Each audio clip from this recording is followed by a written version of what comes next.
Loriel has been operating in South Africa since 1963. You also have a presence not only there, but also in the Middle East. And it's only in December last year when you opened a subsidiary in Kenya. What has attracted you to this market? I think there's a great big context around East Africa and around Africa as a whole. When everybody asks, why now? Why L'Oreal in East Africa? And the simpler thing is to say, why not? Where else is there growth that we're seeing when everything else is either flat or declining economies? Where is there the best growth?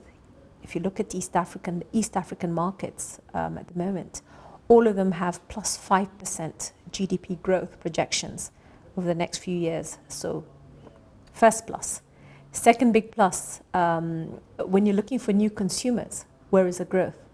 In East Africa alone, Eastern Africa, which is the area which I have responsibility for with this subsidiary, we're talking about over 200 million consumers. Where else would you get that opportunity?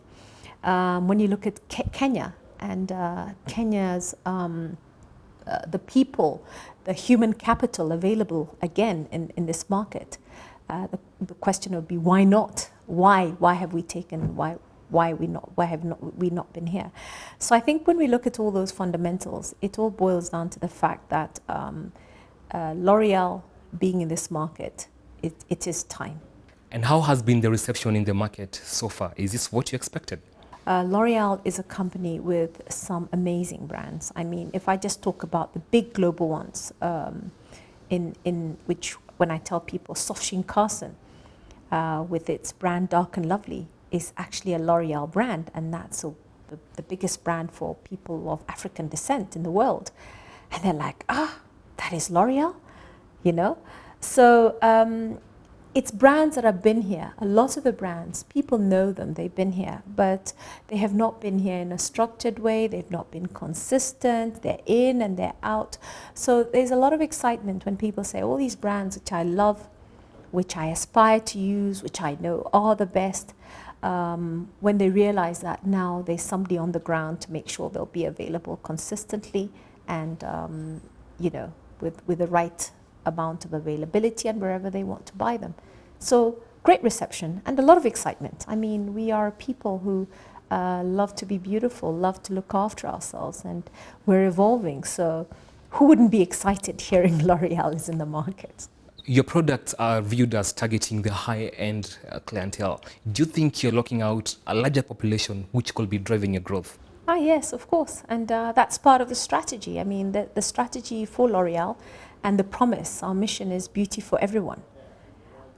So in talking about beauty for everyone, the objective is to make sure as we grow, as we develop, that we provide the best quality products that give beauty to everybody, whatever your orientation, whatever your economic standing, you know, whether you're male, whether you're female, whether you're young, whether you're old. That really is our promise. Now, the market in Kenya and by extension in East Africa is saturated with many players offering beauty products.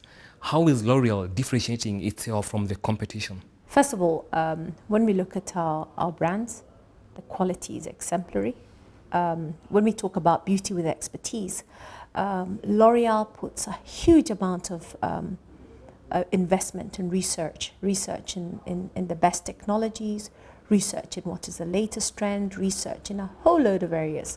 So when it comes to that cutting edge offer, then L'Oreal will do that. So that's a great point of distinction.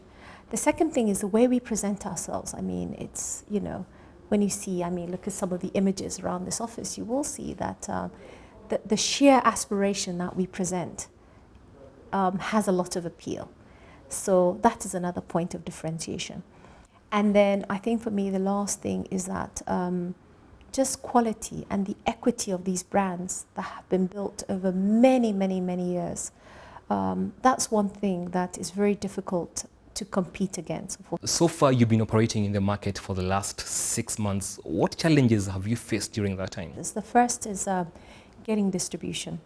because here you are with fantastic products, everybody wants them, you've created the need, the desire, but then you're challenged in terms of making sure they're available. So one of the biggest problems that I get, all the calls that I get, is that where can I find them? Are you sure you're available?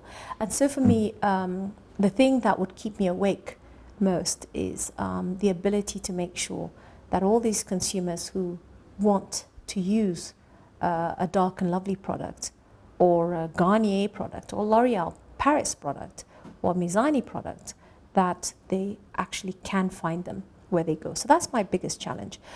The other one, which I think is a problem with a lot of other people who exist in the market, is when you're facing an unlevel playing field. So when you're up against, be it counterfeit, be it people who bring in the product now because you've created the awareness and the demand, but they may not necessarily bring them in the right way. And then so the pricing in the market becomes at variance. And without the source being definite. I think that's a second big challenge I face. So when I look at the two big things that keep me awake at night, it's those two things.